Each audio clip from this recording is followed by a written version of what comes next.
Hello, and welcome back to that special time we call Storytime Classics Live. Welcome back. Well, we've been gone for a little while. We started our series back up again this past Tuesday. We figured we should probably finish the Count of Monte Cristo, not drag everyone into this epic story and then just leave them hanging. That would be really mean. No. We will definitely finish this out because there is just too much going on.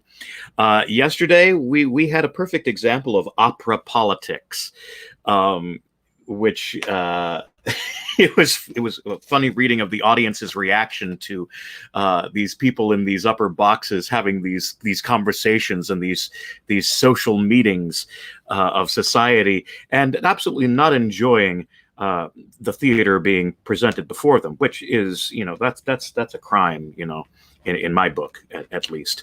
Anyway, it really is this kind of okay. At intermissions, I will entertain you in my box. I will see you in my temporary office.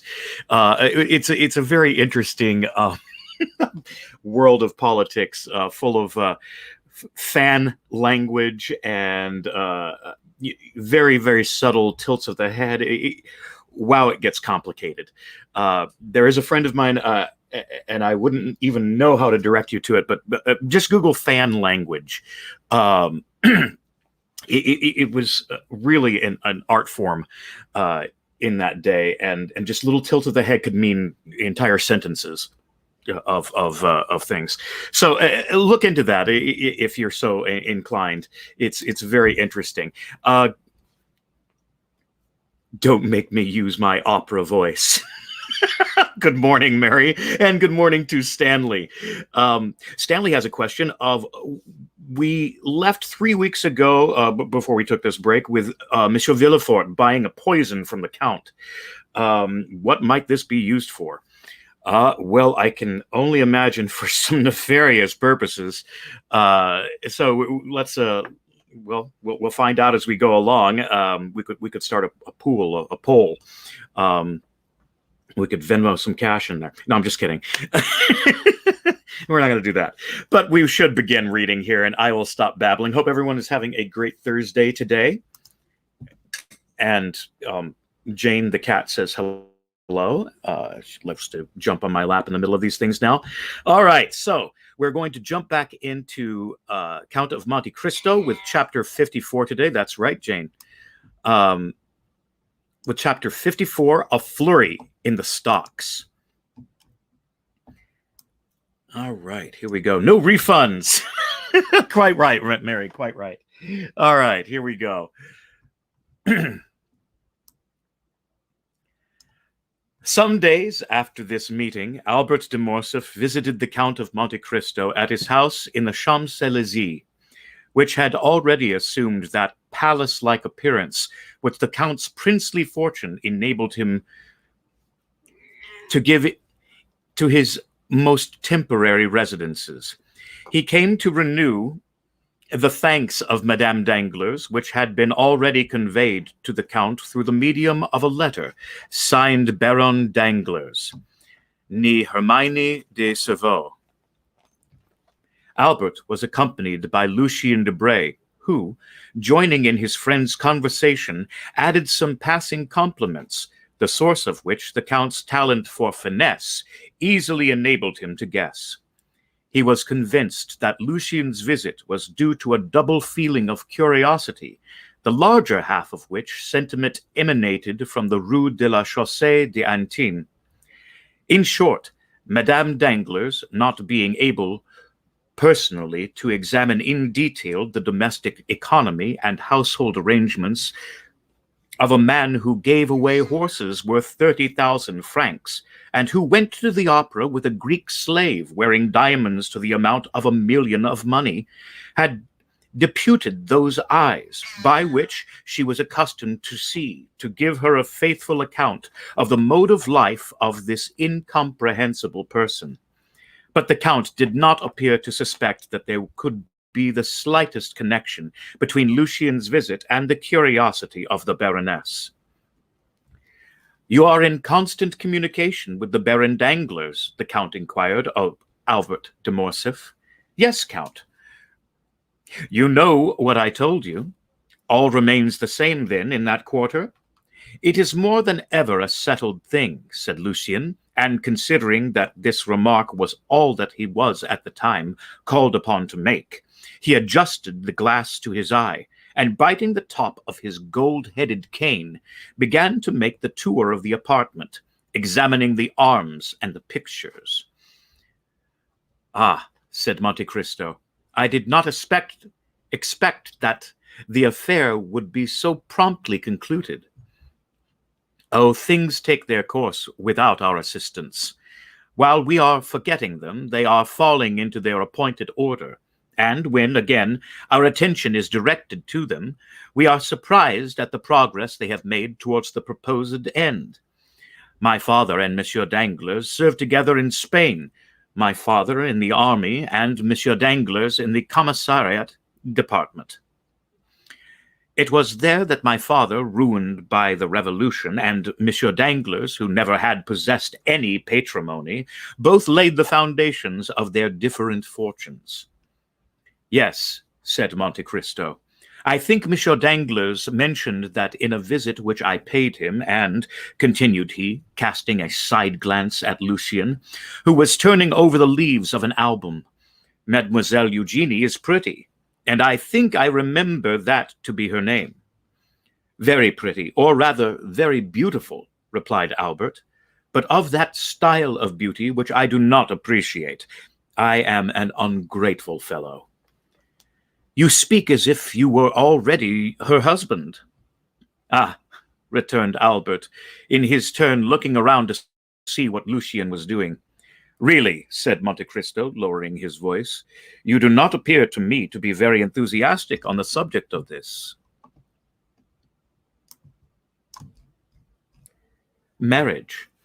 Mademoiselle Danglars is too rich for me," replied Morcerf, "and that frightens me." "Bah!" exclaimed Monte Cristo, "that's a fine reason to give. Are you not rich yourself?" "My father's income is about 50,000 francs per annum, and he will give me perhaps 10 or 12,000 when I marry. That, perhaps, might not be considered a large sum, in Paris especially," said the Count, "but everything does not depend on wealth, and it is a fine thing to have a good name and to occupy a high station in society. Your name is celebrated, your position magnificent, and then the Comte de Morcerf is a soldier, and it is pleasing to see the integrity of a Bayard united to the poverty of a Deglucian." "Sure." Disinterestedness is the brightest ray in which a noble sword can shine. As for me, I consider the union with Mademoiselle Danglars a most suitable one. She will enrich you, and you will ennoble her." Albert shook his head and looked thoughtful. "There is still something else," said he.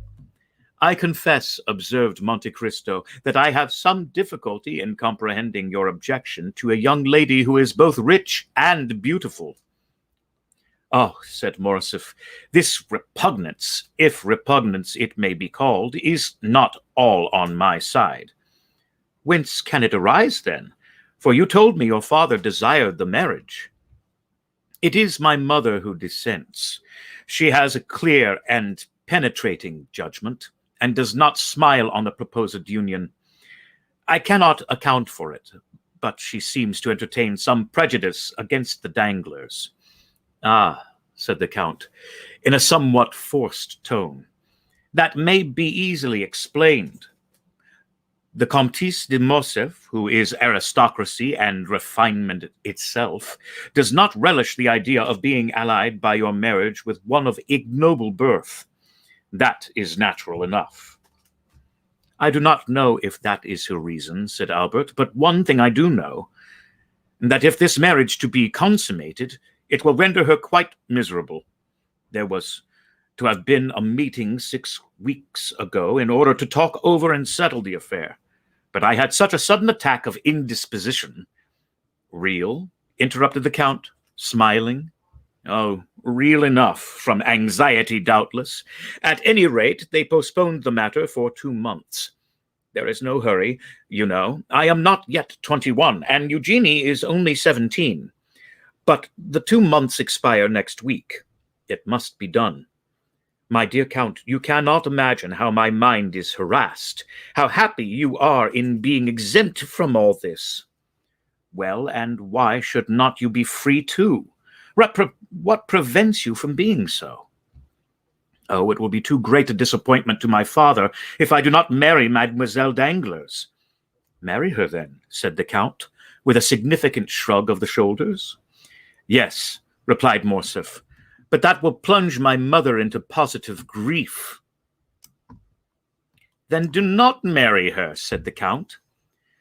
We shall see. Well, I shall see.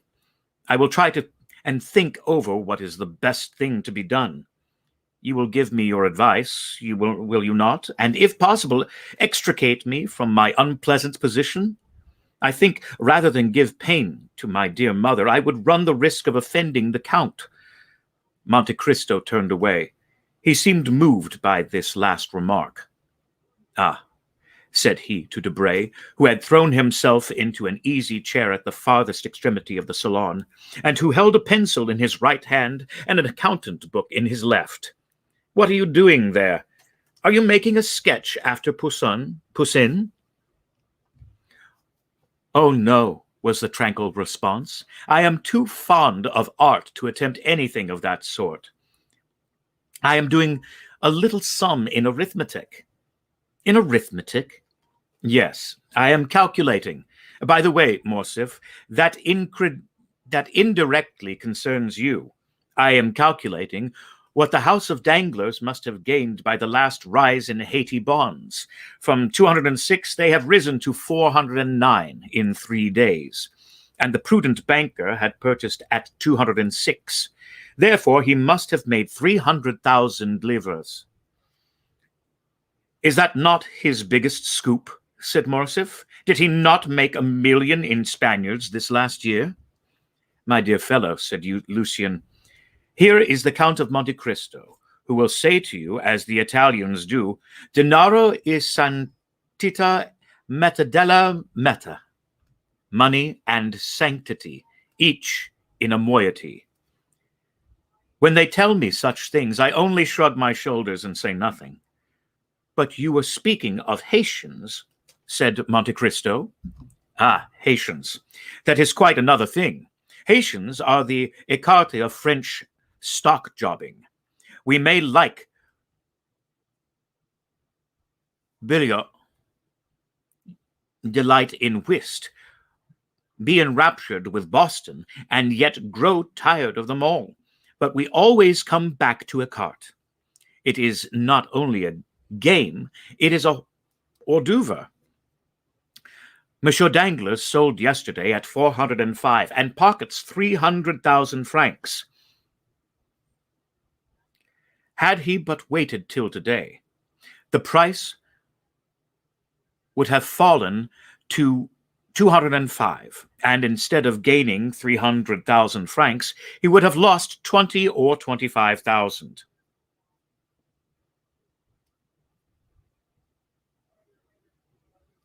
And what has caused the sudden fall from 409 to 206? Asked Monte Carlo. I am profoundly ignorant of all these stock-jobbing intrigues.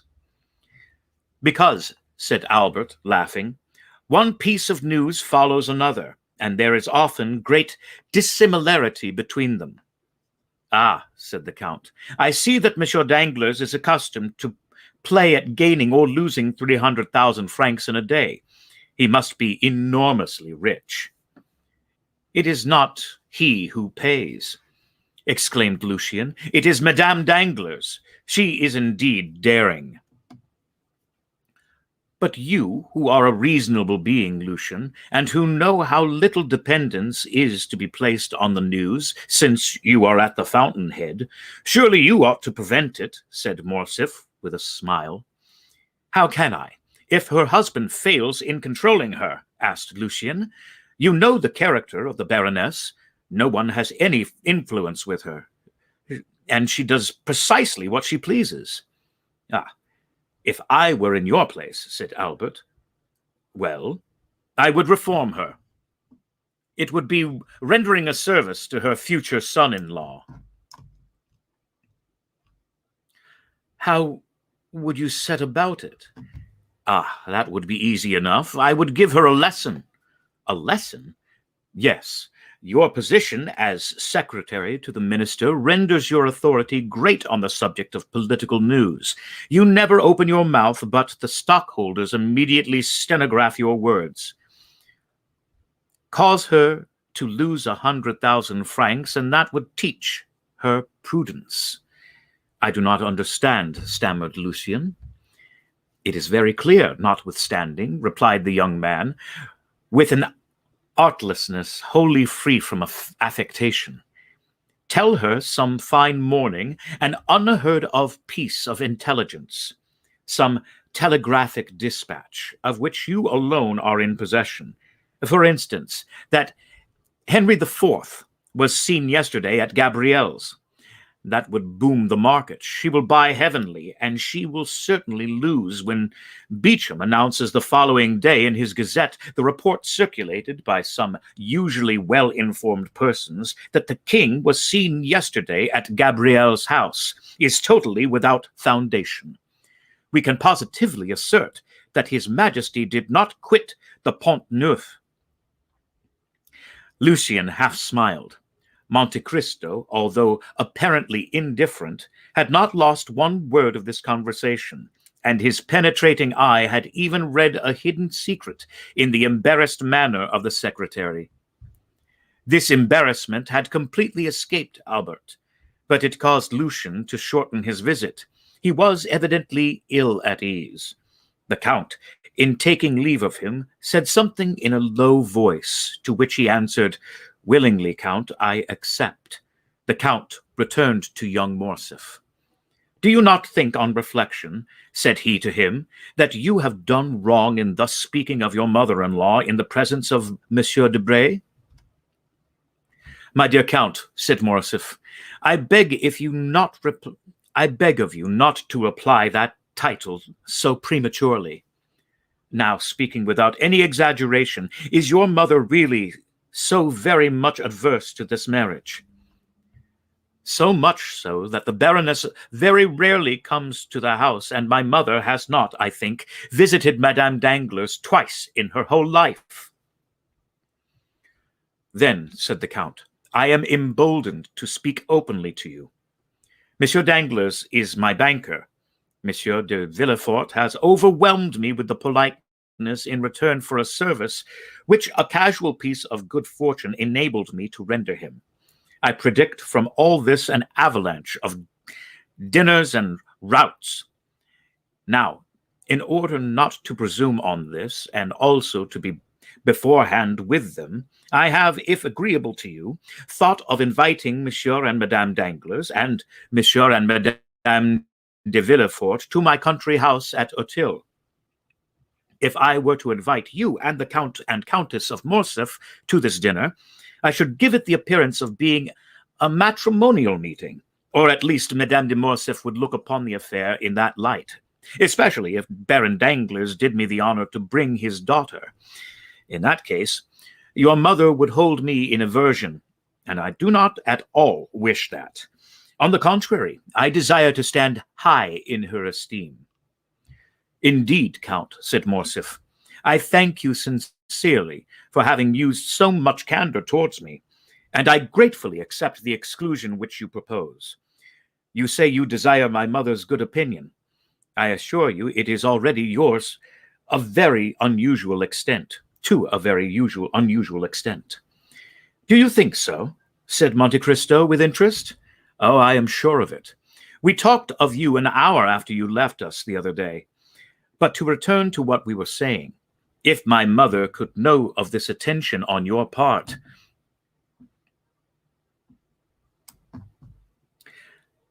I will venture to tell her I am sure that she will be most grateful to you. It is true that my father will be equally angry. The Count laughed.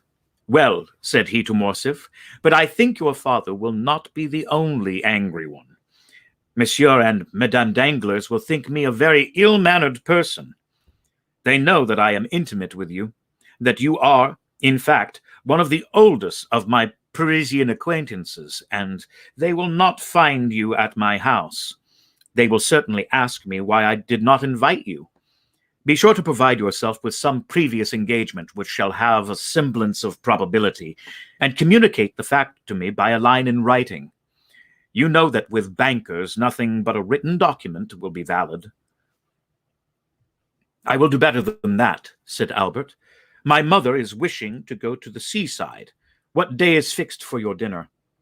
Saturday. This is Tuesday. Well, tomorrow evening we leave, and the day after that we shall be at Treport. Really, Count, you have a delightful way in setting people at their ease. Indeed. You give me more credit than I deserve. I only wish to do what will be agreeable to you. That is all. When shall you send your invitations? This very day. Well, I will immediately call on Monsieur Danglars and tell him that my mother and myself must leave Paris tomorrow. I have not seen you, consequently I know nothing of your dinner. How foolish you are! Have you forgotten that Monsieur Debray has just seen you at my house? Ah, true. Fix it this way. I have seen you and invited you without any ceremony, when you instantly answered that it would be impossible for you to accept, as you were going to Treport.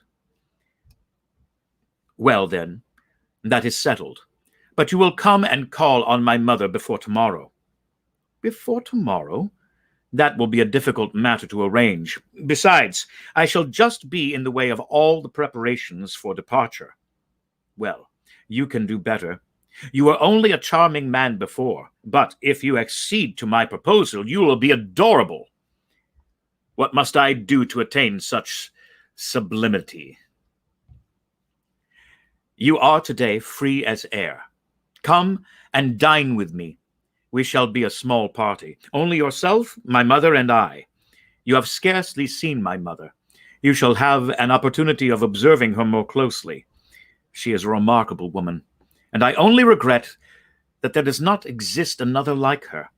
About 20 years younger. In that case, I assure you, there would very soon be a Countess and Viscountess of Morcerf. As to my father, you will not see him. He is officially engaged and dines with the chief referendary. We will talk over our travels, and you, who have seen the whole world, will relate your adventures. You shall tell us the history of the beautiful Greek who was with you the other night at the opera, and whom you call your slave, and yet you treat like a princess. We will talk Italian and Spanish. Come, accept my invitation, and my mother will thank you. 1,000 thanks, said the Count. Your invitation is most gracious, and I regret exceedingly that it is not in my power to accept it. I am not so much at liberty. But that's right. As you suppose.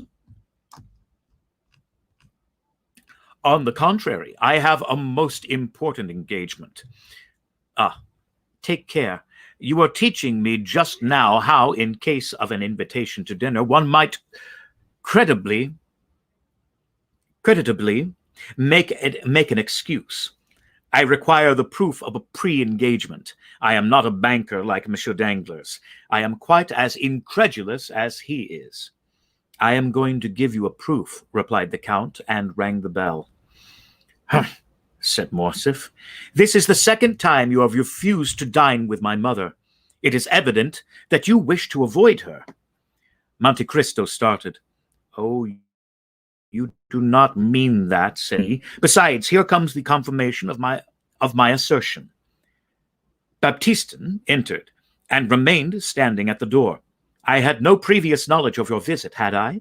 Indeed, you are such an extraordinary person that I would not answer for it. At all events, I could not guess that you would invite me to dinner. Probably not.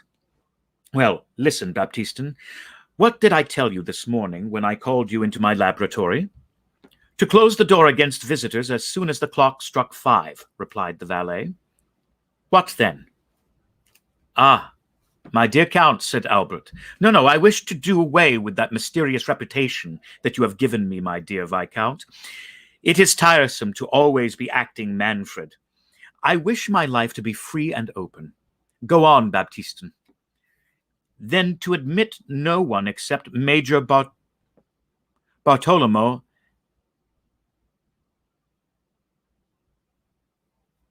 Cavalcanti and his son. You hear, Major Bartolomeo Cavalcanti, a man who ranks amongst the most ancient nobility of Italy, whose name Dante has celebrated in the 10th canto of the Inferno. You remember it, do you not? Then there is his son Andrea, a charming young man, about your own age, Viscount, bearing the same title as yourself, and who is making his entry into the Parisian world, aided by his father's millions. The Major will bring his son with him this evening. The Tino, as we say in Italy, he confides him to my care. If he proves himself worthy of it, I will do what I can to advance his interests. You will assist me in the work, will you not? Most undoubtedly. This Major Cavalcanti is an old friend of yours, then? By no means.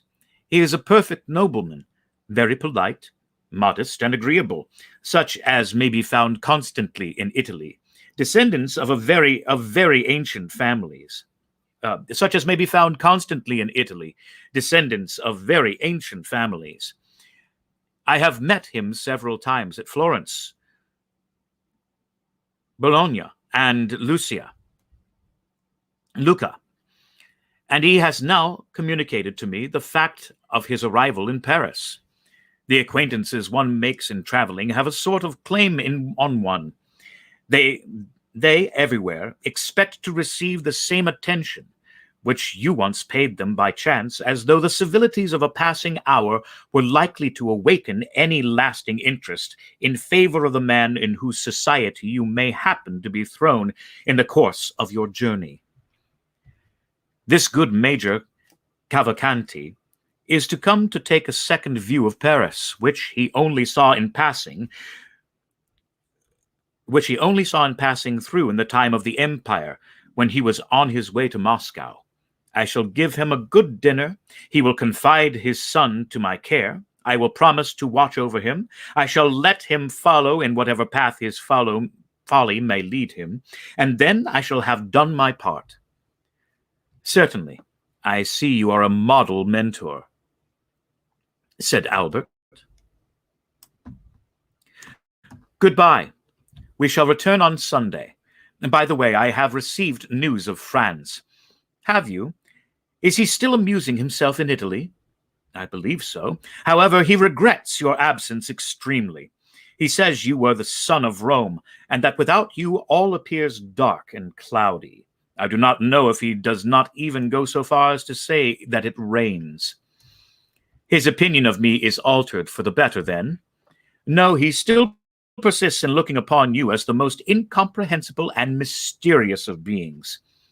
He is a charming young man, said Monte Cristo, and I felt a lively interest in him the very first evening of my introduction, when I met him in search of a supper, and prevailed upon him to accept a portion of mine. He is, I think, the son of General d'Épinay? He is. The same who was so shamefully assassinated in 1815 by the Bonapartists.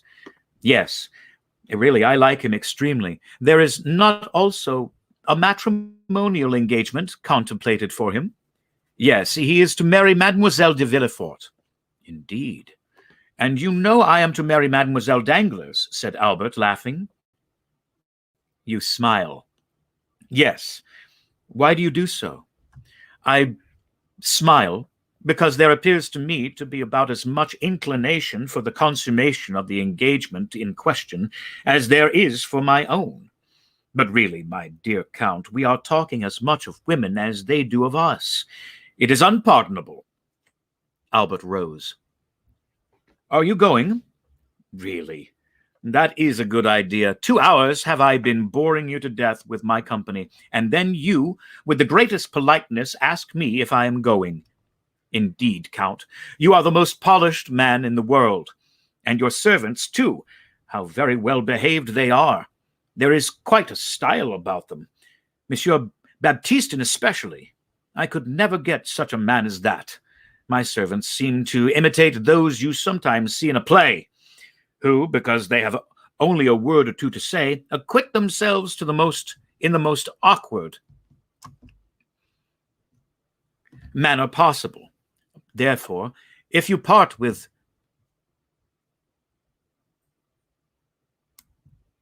Monsieur Baptistin, give me the refusal of him, by all means.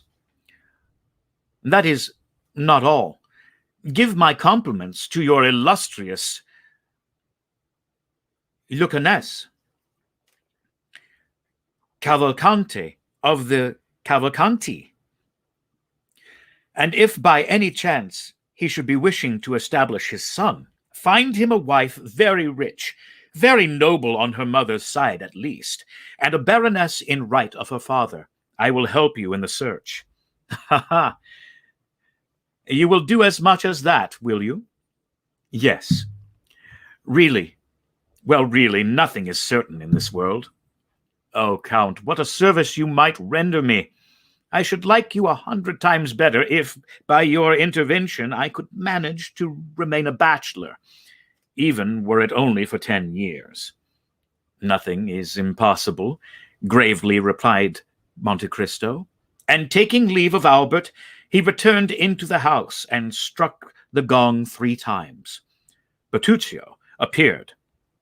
Monsieur Bertuccio, you understand that I intend entertaining company on Saturday night at Auteuil?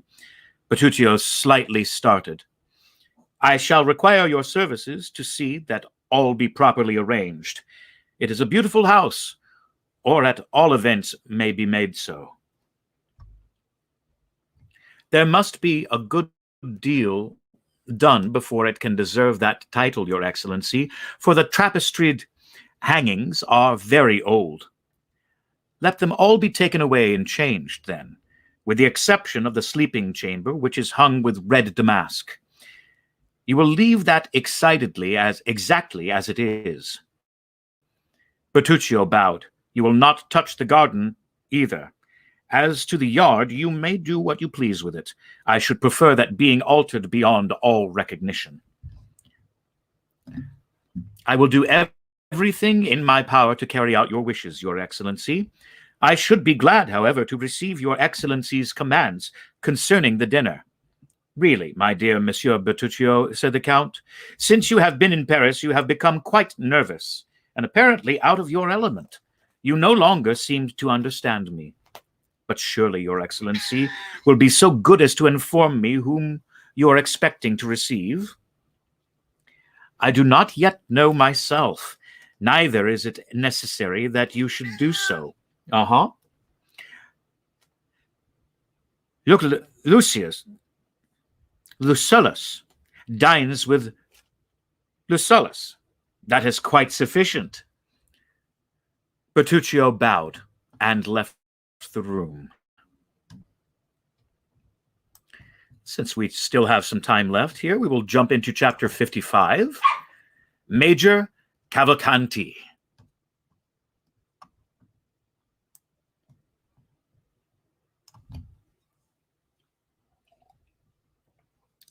Both the Count and Baptistin had told the truth when they announced to Morcerf the proposed visit of the Major, which had served Monte Cristo as a pretext for declining Albert's invitation. 7 o'clock had just struck, and Monsieur Bertuccio, according to the command which had been given to him, had 2 hours before left for Auteuil, when a cab stopped at the door, and over and after depositing its occupant at the gate, immediately hurried away, as if ashamed of its employment. The visitor was about 52 years of age, dressed in one of the green surtouts ornamented with black frogs, which have so long maintained their popularity all over Europe. He wore trousers of blue cloth, boots tolerably clean, but not of the brightest polish, and a little too thick in the soles, buckskin gloves, a hat somewhat resembling in shape those usually worn by the gendarmes, and a black cravat striped with white, which, if the proprietor had not worn it of his own free will, might have passed for a halter. So much did it resemble one. You're very opinionated. Okay. Such was the picturesque costume of the person who rang at the gate and demanded if it was not at number 30 in the Avenue des Champs-Élysées that the Count of Monte Cristo lived, and who, being answered by the porter in this affirmative, entered, closed the gate after him, and began to ascend the steps. The small and angular head of this man, his white hair and thick gray mustaches, caused him to be easily recognized by Baptistin, who had received an exact description of the expected visitor, and who was awaiting him in the hall. Therefore, scarcely had the stranger time to pronounce his name before the Count was apprised of his arrival.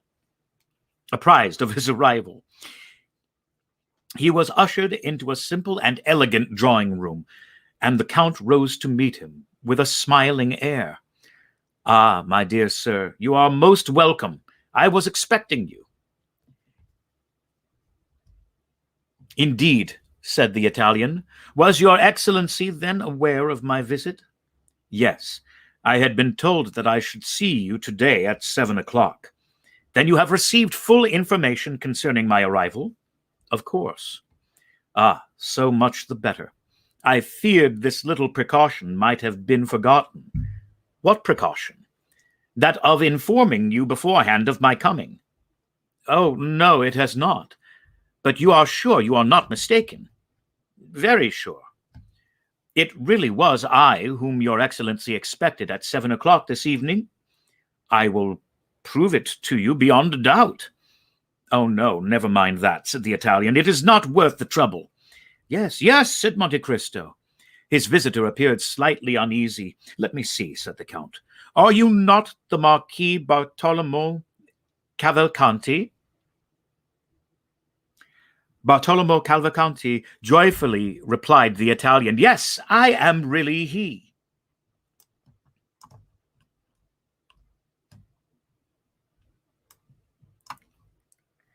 "Ex-major of the Austrian service?"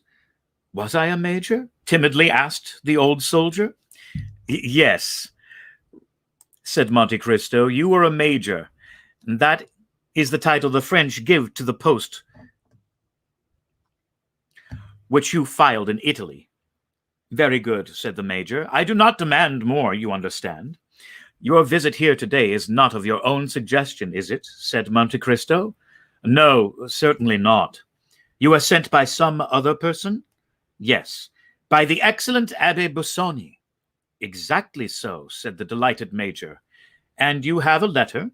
"Yes, there it is." "Give it me, then." And Monte Cristo took the letter, which he opened and read. The major looked at the Count with his large, staring eyes, and then took a survey of the apartment, but his gaze almost immediately reverted to the proprietor of the room. Yes, I see. Major Cavalcanti, a worthy patrician of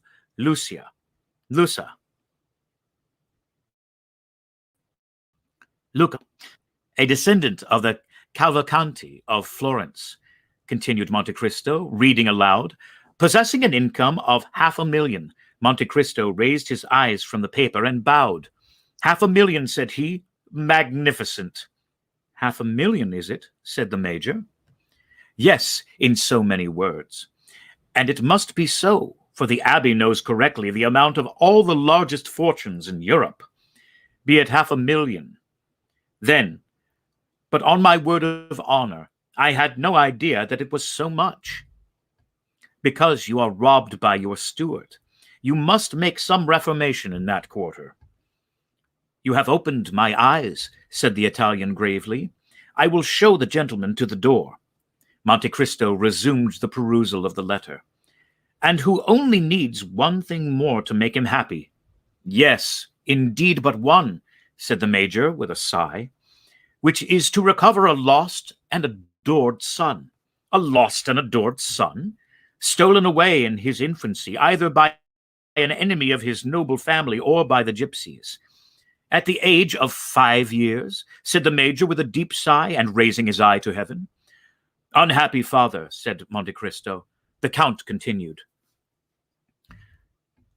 I have given him renewed life and hope, in the assurance that you have the power of restoring the son whom he has vainly sought for 15 years. The Major looked at the Count with an indescribable expression of anxiety. I have the power of so doing, said Monte Cristo. The Major recovered his self-possession. So then, said he, the letter was true to the end? Did you doubt it, my dear Monsieur Bartolomeo? No, indeed, certainly not. A good man, a man holding religious office, as does the Abbé Busoni, could not condescend to deceive or play off a joke, but your Excellency has not read all. Ah, true, said Monte Cristo. There is a postscript. Yes, yes, repeated the Major. Yes, there is a postscript. In order to save Major Cavalcanti the trouble of drawing on his banker, I send him a draft for 2,000 francs to defray his traveling expenses, and credit on you for the further sum of 48,000 francs, which you still owe me. The Major awaited the conclusion of the postscript, apparently with great anxiety. Very good, said the Count. He said, very good, muttered the Major. Then, sir, replied he. Then what? Asked Monte Cristo. Then the postscript. Well, what of the postscript? Is as favorably received by you as the rest of the letter? Certainly. The Abbé Busoni and myself have a small account open between us. I do not remember if it is exactly 48,000 francs, which I am still owing him, but I dare say we shall not dispute the difference. You attached great importance, then, to this postscript, my dear Monsieur Cavalcanti? I must explain to you, said the Major, that fully confiding in the signature of the Abbé Busoni, I had not provided myself with any other funds, so that if this resource had failed me, I should have found myself very unpleasantly situated in Paris. Is it possible that a man of your standing should be embarrassed anywhere? Said Monte Cristo. Why, really, I know no one, said the Major. But then you yourself are known to others? Yes, I am known. So that, proceed, my dear Monsieur Cavalcanti, so that you will remit to me these 48,000 francs. Certainly, at your first request. The Major's eyes dilated with pleasing astonishment. But sit down, said Monte Cristo. Really, I do not know what I have been thinking of. I have positively kept you standing for the last quarter of an hour. Don't mention it. The Major drew an armchair towards him and proceeded to seat himself. Now, said the Count, what will you take? A glass of port, sherry, or Alicante? Alicante, if you please. It is my favorite wine. I have some that is very good. You will take a biscuit with it, will you not? Yes, I will take a biscuit, as you are so obliging. Monte Cristo rang. Baptistin appeared. The Count advanced to meet him. Well, said he in a low voice, the young man is here, and the valet de chambre in the same tone. Into what room did you take him? Into the blue drawing-room, according to your Excellency's orders. That's right. Now bring the Alicante and some biscuits. Baptistin left the room. Really, said the Major, I am quite ashamed of the trouble I am giving you. Pray don't mention it. Don't mention such a thing, said the Count. Baptistin re-entered with glasses, wine, and biscuits. The Count filled one glass, but in the other he only poured a few drops of the ruby-colored liquid. The bottle was covered with spiders' webs, and all the other signs which indicate the age of wine more truly than do wrinkles on a man's face. The Major made a wise choice. He took the full glass and biscuit.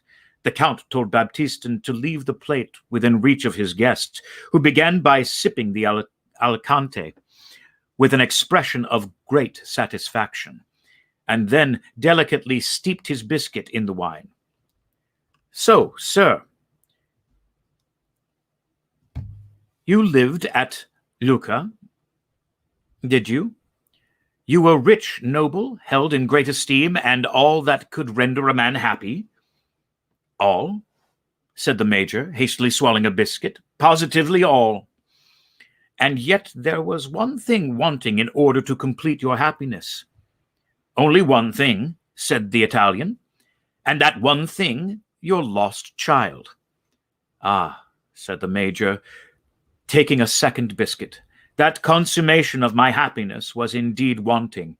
The worthy Major raised his eyes to heaven and sighed.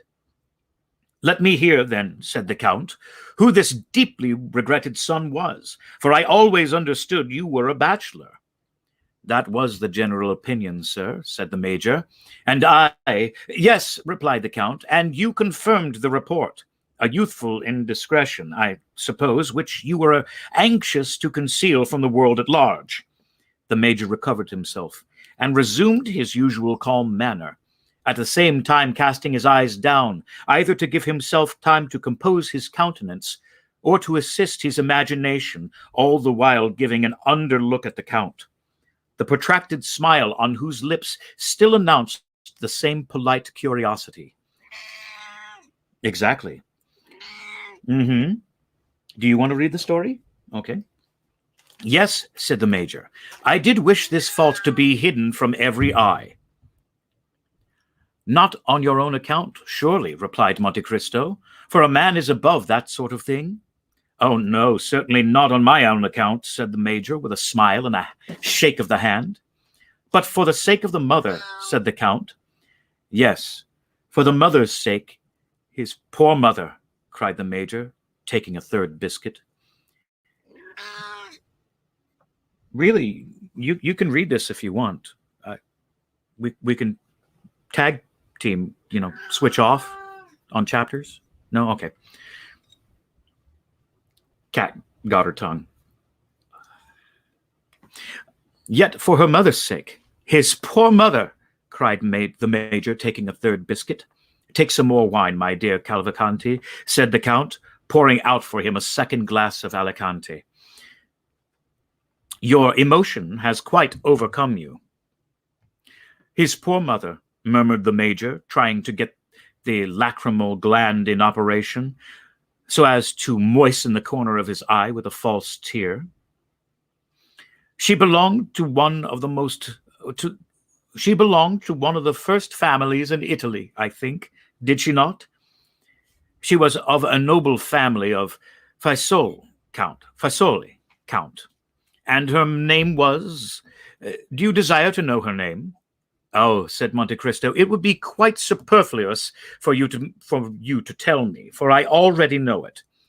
The Count knows everything, said the Italian, bowing. Ola Corsinari, was it not? Olivia Corsinari. A matroness. And you married her at last, notwithstanding the opposition of her family. Yes, that was the way it ended. And you have doubtless brought all your papers with you, said Monte Cristo. What papers? The certificate of your marriage with Olivia Corisani, and the register of your child's birth. The register of my child's birth. The register of the birth of Andrea Cavalcanti, of your son. Is not his name Andrea? I believe so, said the Major. What? You believe so? I dare not positively assert it, as he has been lost for so long a time. Well then, said Monte Cristo, you have all the documents. Your Excellency, I regret to say that not knowing it was necessary to come provided with these papers. I neglected to bring them. That is unfortunate, returned Monte Cristo. Were they then so necessary? They were indispensable. The Major passed his hand across his brow. Ah, Probanco, indispensable were they? Certainly they were. Supposing there were to be doubts raised as to the validity of your marriage or the legitimacy of your child. True, said the Major, there might be doubts raised. In that case, your son would be very unpleasantly situated. It would be fatal to his interests. It might cause him to fail in some desirable matrimonial alliance. Ah, peccato! You must know that in France they are very particular on these points. It is not sufficient, as in Italy, to go to the priest and say, we love each other and want you to marry us. Marriage is a civil affair in France, and in order to marry in an orthodox manner, you must have papers which undeniably establish your identity. That is the misfortune. You see, I have not these necessary papers. Fortunately, I have them, though, said Monte Cristo. You? Yes, you have them. I have them. Ah, indeed, said the Major, who, seeing the object of his journey, frustrated by the absence of the papers, feared also that his forgetfulness might give rise to some difficulty concerning the 48,000 francs. Ah, indeed, that is a fortunate circumstance. You do have opinions on this, don't you? Ah, indeed, said the Major, who, seeing the object of his journey, frustrated by the absence of the papers, feared also that his forgetfulness might give rise to some difficulty concerning the 48,000 francs. Ah, indeed, that is a fortunate circumstance. Yes, that really is lucky, for it never occurred. Ah. Well, there goes my coffee.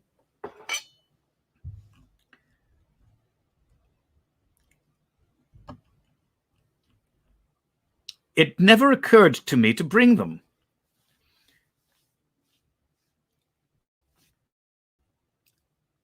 I do not at all wonder at it. One cannot think of everything, but happily the Abbé Busoni thought for you. He is an excellent person. He is extremely prudent and thoughtful.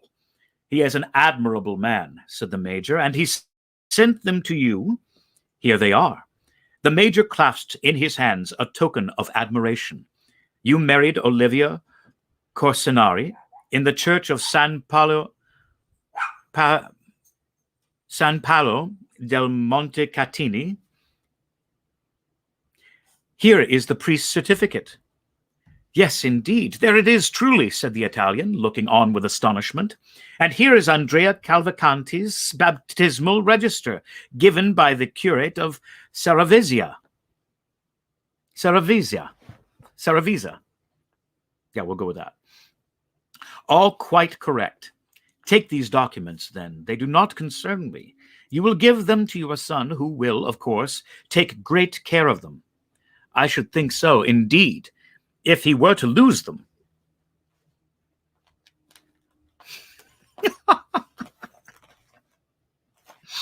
Well, and if he were to lose them, said Monte Cristo. In that case, replied the Major, it would be necessary to write to the curate for duplicates, and it would be some time before they could be obtained. It would be a difficult matter to arrange, said Monte Cristo. Almost an impossibility, replied the Major. I am very glad to see that you understand the value of these papers. I regard them as invaluable. Now, said Monte Cristo, as to the mother of the young man. As to the mother of the young man, repeated the Italian with anxiety. As regards to the Marchesa Corsinari. Really, said the Major, difficulties seem to thicken upon us. Will she be wanted in any way? No, sir, replied Monte Cristo. Besides, she has not— Yes, sir, said the Major, she has paid the last debt of nature. Alas, yes, returned the Italian. I knew that, said Monte Cristo. She has been dead these 10 years. And I am still mourning her loss, exclaimed the Major, drawing from his pocket a checked handkerchief and alternately wiping first the left and then the right eye. What would you have? Said Monte Cristo. We are all mortal. Now, you understand, my dear Monsieur Cavalcanti, that it is useless for you to tell people in France that you have been separated from your son for 15 years. Stories of gypsies who steal children are not at all in vogue in this part of the world and would not be believed. You sent him for his education to a college in one of the provinces, and now you wish him to complete his education in the Parisian world. This is the reason which has induced you to leave Viareggio, where you have lived since the death of your wife. That will be sufficient. You think so? Certainly. Very well, then. If they should hear of the separation, yes, what should I say? That an unfaithful tutor, brought over by the enemies of your enemy, by the Corsinari, precisely, had stolen away this child in order that your name might become extinct. That is reasonable, since he is an only son. Well, now, that all is arranged. Do not let these newly awakened remembrances be forgotten. You have, doubtless, already guessed that I was preparing a surprise for you. An agreeable one, asked the Italian. I see the eye of a father is no more to be deceived than his heart. Humph, said the Major. Someone has told you the secret, or perhaps you guessed that he was here. But who was here? Your child, your son, your Andrea. I did guess it, replied the Major with the greatest possible coolness. Then he is here? He is, said Monte Cristo. When the valet de chambre came in just now, he told me of his arrival. Very well, said the Major, clutching the buttons of his coat at each exclamation. My dear sir, said Monte Cristo, I understand your emotion. You must have time to recover yourself. I will, in the meantime, go and prepare the young man for this much-desired interview, for I presume that he is not less impatient for it than yourself. I should quite imagine that to be the case, said Cavalcanti. Well, in a quarter of an hour he shall be with you. You will bring him then? You carry your goodness so far as even to present him to me yourself? No, I do not wish to come between a father and son. Your interview will be private. But do not be uneasy. Even if the powerful voice of nature should be silent, you cannot well mistake him. He will enter by this door.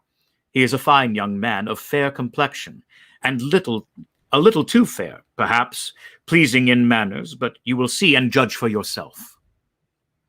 By the way, said the Major, you know I have only the 2,000 francs which the Abbé Busoni sent me. This sum I have expended upon traveling expenses, and you want money. That is a matter of course, my dear Monsieur Cavalcanti. Well, here are 8,000 francs on account. The Major's eyes sparkled brilliantly. It is 40,000 francs which I now owed you, said Monte Cristo.